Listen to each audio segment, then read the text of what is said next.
Queridos alunos, vamos dar continuidade aqui aos nossos trabalhos. Vamos então chegar no último elemento do conceito analítico de crime, que é a culpabilidade, turma. É isso aí.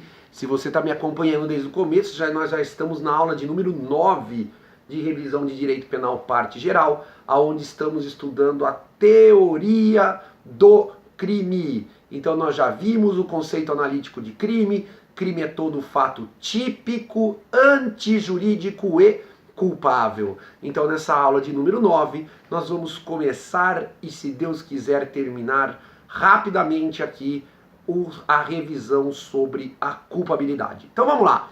O que seria a culpabilidade? A culpabilidade, você sabe, portanto, é o terceiro elemento do conceito analítico de crime. Crime é todo fato típico, antijurídico e culpável. A culpabilidade, que segundo a melhor doutrina, é o juízo de reprovação, é o juízo de reprovabilidade que recai sobre o fato, que recai sobre o réu. Então a culpabilidade é o juízo de reprovação que recai sobre o fato e também recai sobre o réu, turma. Beleza? A culpabilidade, senhores, ela é formada por três elementos. Elementos também cumulativos, ou seja, para que haja culpabilidade é necessário que o juiz perceba que há três elementos, turma. Quais são os elementos que formam a culpabilidade? Culpabilidade é formada por imputabilidade, potencial conhecimento da ilicitude e exigibilidade de conduta diversa. Novamente, imputabilidade, potencial conhecimento da ilicitude e exigibilidade de conduta diversa. É por isso que na hora do aperto, lembra, culpabilidade é igual impoex. Repete, professor. Culpabilidade é igual impoex. O que forma essa sigla impoex? Impoex são exatamente as duas primeiras letras de cada elemento da culpabilidade. Ó, imputabilidade. Potencial conhecimento da ilicitude. Exigibilidade de conduta diversa. Certo? Então, o que a prova da OAB vai cobrar dos doutores? A prova vai cobrar quais são os elementos que formam a culpabilidade e, posteriormente, obviamente, quais são os elementos que a excluem. Então, vamos lá. Primeiro elemento é a imputabilidade. Tá, professor, o que é a imputabilidade? O nosso Código Penal, ele não traz a definição de que é imputabilidade. Ele traz a definição do oposto, do que é inimputabilidade. Então, se você quiser o conceito de imputabilidade, leia o artigo 26 ao contrário. Como assim, Tiago? Se inimputável, segundo o artigo 26 caput do Código Penal, é o réu que no momento do crime, ou seja, da ação ou omissão, por doença mental ou desenvolvimento mental incompleto ou retardado, é totalmente incapaz de entender o caráter ilícito do fato ou de se autodeterminar contra ele. Se o inimputável é o réu, então, que no momento do crime, no momento da ação ou omissão, é totalmente incapaz de entender o caráter ilícito do fato ou de se autodeterminar contra ele, o que é ser imputável? É o réu que no momento do fato tem o quê? O desenvolvimento mental completo. Ele não tem nenhum tipo de retardamento mental. Ou seja, ele tem total sanidade mental. Ele tem sanidade mental para entender o que ele está fazendo. Ele tem sanidade mental para entender, portanto, o caráter ilícito do fato e de se autodeterminar contra ele. O que é isso, professor? Ele tem sanidade mental suficiente para entender o que ele está fazendo, o caráter ilícito do fato, bem como sanidade mental para reagir a esse eventual impulso criminoso. Perfeito, turma? Então, ser imputável, ter imputabilidade é ter o que, turma? Sanidade mental no momento da prática do crime. É isso que é ser imputável, certo? Então o primeiro elemento da culpabilidade é a imputabilidade. Tá, professor, quais são as excludentes da imputabilidade? Doutores, nós temos 3 excludentes da imputabilidade. Vamos lá? A primeira excludente da imputabilidade, eu já te adiantei, é o artigo 26 caput do Código Penal. É exatamente a inimputabilidade. O que é ser inimputável? É só ler o artigo 26. Galera, segunda fase, você tá com a Bíblia na mão, você tá com o código na mão. É só ler, vamos lá, galera. O que é ser inimputável? É o réu que no momento do crime, ou seja, no momento da ação ou omissão, por desenvolvimento mental incompleto ou retardado, ou até através de uma doença mental, é totalmente incapaz de entender o caráter ilícito do fato ou de se autodeterminar contra ele. Veja, o nosso Código Penal adotou um critério misto, um critério biológico, porque leva em conta aqui a questão da doença mental, do retardamento mental, e também um critério psicológico, que é a capacidade de ele entender o caráter ilícito do fato ou de reagir a esse impulso criminoso, ou seja, se determinar contra ele. Então, moral da história, o nosso código adotou um critério biopsicológico, um critério misto. Mas aí que é legal você perceber, turma, é legal você perceber que todo mundo é presumidamente imputável.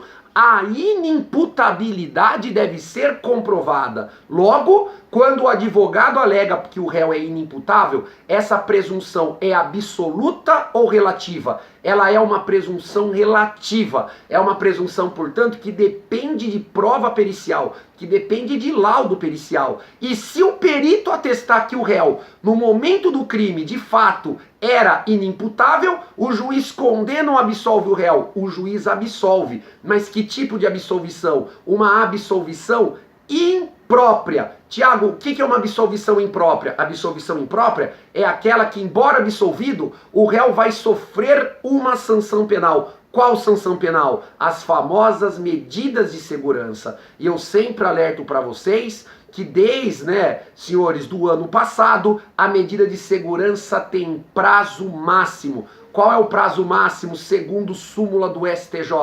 É o quê? O prazo máximo de internação de uma medida de segurança é o prazo máximo da pena em abstrata do crime praticado pelo réu inimputável. Tá bom, galera? Isso então é a inimputabilidade. A segunda excludente da imputabilidade é o artigo 27 do Código Penal, que é a menoridade penal. Nós já vimos isso na nossa primeira aula, ou melhor dizendo, talvez na segunda aula, se eu não estiver enganado, quando estudamos o artigo 4º do Código Penal. Se na data do crime, se no tempo do crime, ou seja, no momento da ação ou omissão, o réu for menor de 18 anos, veja, é uma presunção absoluta que ele é inimputável em decorrência da idade. Então aqui, o segundo critério, a menoridade penal, é um critério meramente o quê? Biológico. Nós não vamos medir a questão psicológica, a questão se o menor de 18 entendia ou não o que ele estava fazendo. A lei presume uma presunção absoluta que o menor de 18 anos é inimputável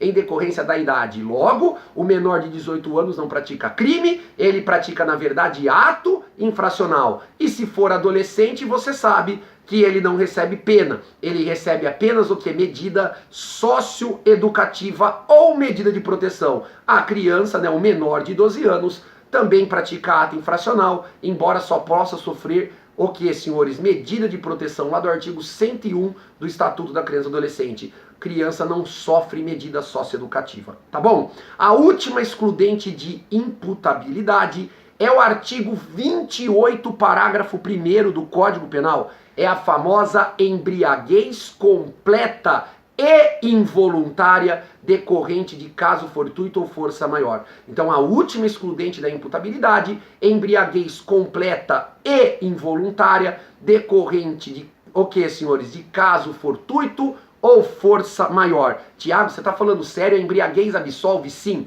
Aqui é um critério, senhores? Também uma presunção relativa. Também precisa de laudo pericial, doutores? Também é um critério que você tem que tomar cuidado, porque o réu aqui, no artigo 28, parágrafo 1º, ele vai ser absolvido. Vai ou não vai? Vai, mas que tipo de absolvição? Absolvição própria. Veja, o que é absolvição própria? É aquela que o réu não sofre nenhuma sanção penal. Ou seja, se o juiz absolvê-lo de acordo com o artigo 28, parágrafo 1º, embriaguez completa e involuntária, decorrente de caso fortuito ou força maior, veja, o réu não sofre nem pena, nem medida de segurança. Por isso, uma absolvição própria. Ou seja, ele não sofre qualquer sanção penal. Professor, qual é a dica? Cuidado! A embriaguez, senhores, ela não pode ser patológica, ou seja, o cara não pode ser comprovadamente alcoólatra, porque a embriaguez patológica, ela para lá no artigo 26 caput, a embriaguez patológica, ou seja, turma, o cara que é alcoólatra comprovado pelo perito, ele é considerado doente, então ele é inimputável no 26, então a absolvição dele vai ser imprópria e ele vai receber medida de segurança, certo, turma? Agora, olha só, tem que tomar cuidado, a embriaguez dolosa, ou seja, a embriaguez intencional, ela pode ser pré-ordenada. O que é embriaguez dolosa? Ou seja, intencional pré-ordenada. É aquela embriaguez que a pessoa se embriaga, se coloca nesse estado de embriaguez para ter coragem de praticar o crime. Além de ser condenado pela teoria do actio liberi causa, a sua pena vai ser o quê? Agravada. Por quê? Porque ele se embriagou com a finalidade de ter coragem para praticar o crime. Mas a embriaguez pode ser ainda voluntária e dolosa, sem ser pré-ordenada, como no exemplo anterior. Simplesmente o cara bebe para ficar bêbado, mas ele quer criar coragem para praticar o crime? Não, ele vai ser condenado ou absolvido? Condenado, mas sem o agravamento da pena. A embriaguez ainda pode ser voluntária e culposa. A pessoa não queria se embriagar, mas ela estava bebendo por livre e espontânea vontade e acabou por imprudência ficando embriagada. Ela é condenada ou absolvida? Claro que ela é condenada, mas também não tem agravamento da pena. Mas agora vamos lá, então qual é a embriaguez que absolve, professor? É a embriaguez involuntária, por isso decorrente de caso fortuito ou força maior. Por quê? Porque o réu foi obrigado a beber ou ele não sabia que estava ingerindo bebida alcoólica. Por isso é uma embriaguez involuntária, contra a sua vontade. E para absolver, ela tem que ser completa. Ou seja, por que precisa de laudo pericial? Porque a embriaguez tem 3 fases: a excitação, a depressão e o sono profundo. Você pode ter aprendido como fase do macaco, do leão ou do porco. Qual é o momento que a embriaguez está completa? A partir da segunda fase, ou seja, da depressão, ou, se você preferir, a partir da fase o quê, senhores?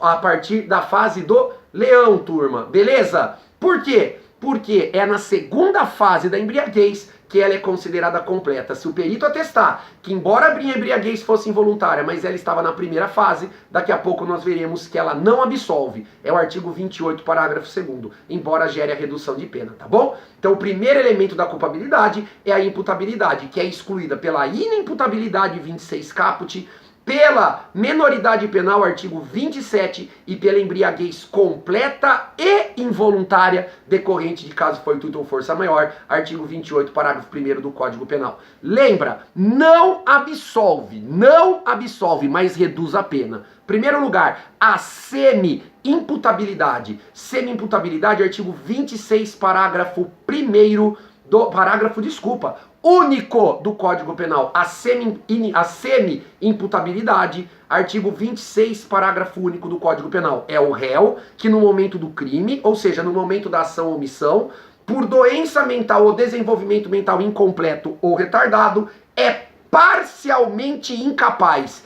Parcialmente, não é totalmente, é parcialmente incapaz de entender o caráter ilícito do fato ou de se autodeterminar contra ele. Então, se o perito falar que ele não era totalmente incapaz, que ele era parcialmente incapaz, o réu é semi-imputável. Aí ele é condenado ou absolvido, professor? Condenado, e a sua pena será reduzida de 1 a 2/3. E, agora sim, a embriaguez incompleta e involuntária decorrente de caso fortuito ou força maior. Embriaguez incompleta e involuntária decorrente de caso fortuito e ou força maior. Como assim, professor? Veja, o que é uma embriaguez incompleta? É aquela que atinge só o quê? A primeira fase, a fase de excitação, a fase do macaco. Logo, se o perito atestar que, embora a embriaguez fosse involuntária, ela ainda era incompleta, o réu é condenado com a pena reduzida de 1 a 2/3, de acordo com o artigo 28, parágrafo 2º do Código Penal. Perfeito? Segundo elemento da culpabilidade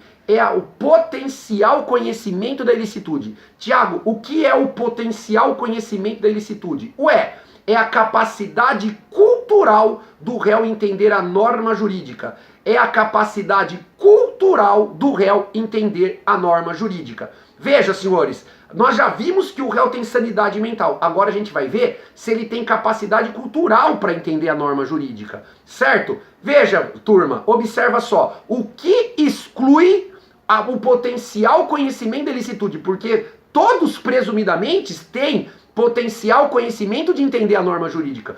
Todos têm o potencial conhecimento de entender a ilicitude, certo? Quando que a gente consegue excluir? Artigo 21 do Código Penal, o erro de proibição inevitável. Então, o erro de proibição inevitável, ou seja, o réu tem que provar que qualquer pessoa com aquela mesma capacidade cultural dele também não conseguiria entender o quê? A norma jurídica. Se o erro de proibição, portanto, ficar provado que é inevitável, absolve o réu. Mas, professor, e se for evitável, um erro de proibição evitável? Aí o réu é condenado, mas é só ler o artigo 21, com a redução da pena de 1/6 a 1/3. Tiago, eu não entendi. Então lembra, turma, questão tradicional da primeira fase da OAB. Ó, o Eslo é um holandês, ele vem pro Brasil assistir um jogo da Copa do Mundo. Ninguém avisou pro Eslo que no Brasil é crime portar droga para consumo próprio. Então o Eslo vai ao Maracanã assistir Brasil e Holanda, e no meio do jogo ele acende um cigarro de maconha, porque segundo a prova da OAB, lá na Holanda, isso é normal as pessoas assistirem jogos no estádio de futebol fumando maconha. E aí a hora que ele acende o cigarro de maconha, ele é surpreendido pelos policiais que o prendem, turma. Você como advogado do Eslo, qual é a tese? Ué, ele tem sanidade mental? Tem. O que ele não tem? Ele não tem capacidade cultural para entender a nossa norma jurídica. Ninguém avisou para ele que aqui no Brasil não podia ter esse tipo de conduta. Aqui no país dele é o quê? Permitido, que é lícito. Logo, pela sua ausência de capacidade cultural, qual é a tese para ele? Erro de proibição. E se você mostrar que qualquer pessoa com a mesma capacidade cultural dele cometeria o mesmo erro, erro de proibição inevitável, ele tem que ser absolvido. Se você provar que, se ficar provado, aliás, que ele poderia ter evitado, aí o juiz condena com a pena reduzida de 1/6 a 1/3. Lembra, a diferença do erro de tipo para o erro de proibição, você não pode mais ter. O erro de tipo é o erro que recai sobre a realidade. Estudamos na aula 7, enquanto o erro de proibição é o erro que recai sobre a norma jurídica. Veja, lembra, turma, olha só, lembra do exemplo. O neto chega para a avó e fala assim, ó, lembra da história da vovozinha que eu sempre conto. O neto chega para a avó e fala assim, vó, a polícia tá atrás de mim. A avó fala, por que, meu filho? Porque eu estou traficando drogas. Escuta a história. Aí a avó fica brava. Aí ele fala, vó, concentra em mim. Você quer que eu vá pra cadeia? Ela fala, claro que não. Então, por favor, guarda essa garrafa que nela tem cocaína. Porque se a polícia achar na minha casa, eu vou ser preso por tráfico.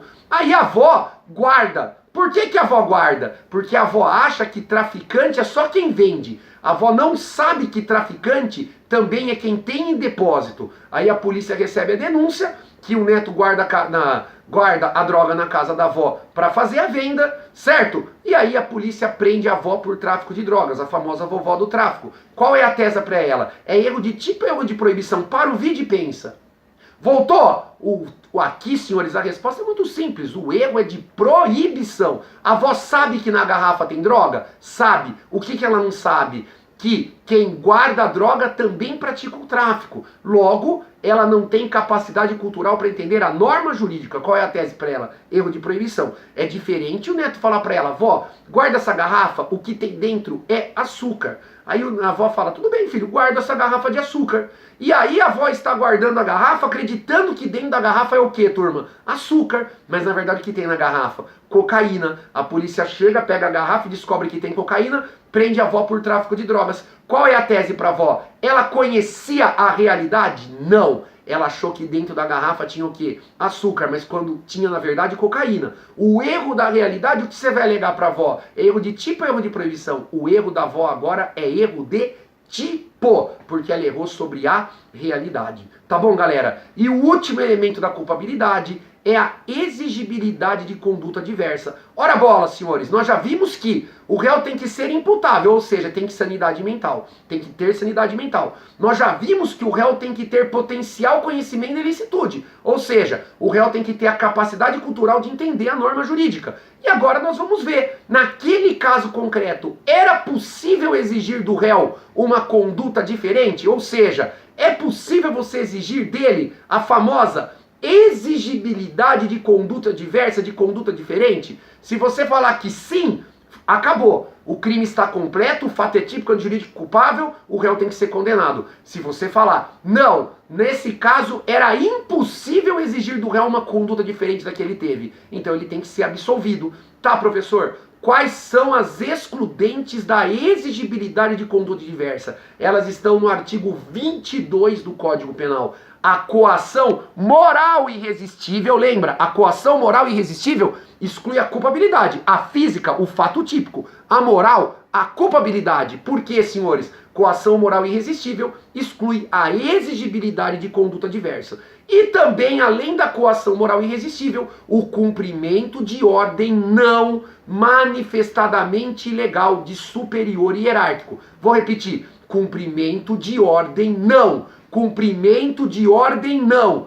Manifestadamente ilegal de superior hierárquico. Pela última vez. Cumprimento de ordem não manifestadamente ilegal de superior hierárquico. Isso aqui prevalece na doutrina que é só para agente público, certo? O agente público por hierarquia cumpre as ordens do seu o quê? Superior hierárquico. Se a ordem é totalmente ilegal, ele não pode alegar esse excludente, porque ninguém é obrigado a cumprir ordem ilegal. Então, quando vai ter o cumprimento de ordem não manifestadamente ilegal do superior hierárquico? Quando a ordem aparenta ser legal, o agente acaba sendo o quê? Induzido ao erro pelo superior. Mas, na verdade, ela é o quê, turma? Ilegal. Por isso, o cumprimento de ordem não manifestadamente ilegal do superior hierárquico. Tá bom, turma? Combinado? Beleza? Então é isso aí, galera. Eu só gostaria de acrescentar ainda as escusas absolutórias. As escusas absolutórias são específicas